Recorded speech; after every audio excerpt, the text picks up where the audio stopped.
In this lesson we're going to show you how to skin a roundfish fillet. In this case we're using haddock. This fillet is perfectly fine normally, but if you've got guests round you may wish to tidy it up a bit, and by that I mean remove this little bit where the fins were.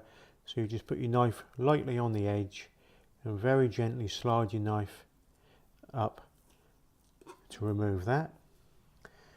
And then over on the gut cavity side, this piece of skin here, same thing, gently put your knife underneath it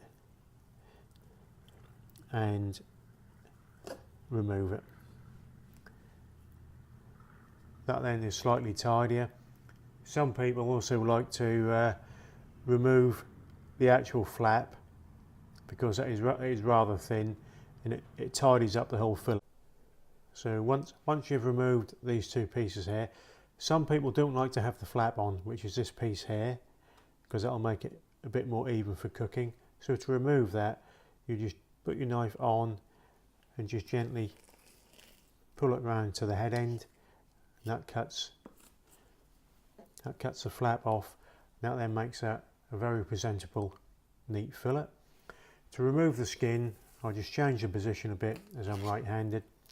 I'm going to go in at the tail with the knife not dead parallel to the board, quite flat, slightly up, slight motion, holding the skin, where as you can see you pulled the flesh away from the skin quite nicely. We're then going to take a firm hold of the skin, reposition the knife, again not dead flat and not very steep, because if it's too steep you'll cut straight through the skin. And I'm going to do a combination of pulling the skin towards me whilst pushing the knife away. So we start position, slightly moving the hand to pull the skin back, out the other end. You then have a skinned fillet. In this case you can see there is a small piece of skin that has remained on there, so I'll show you how to remove that now. So for me, I would turn the fish round, put the knife in under the skin on top of the flesh just to ease it away, like so, and then holding the fish I would just gently pull the skin. If it snags up on the flesh, just put your knife through again to release it.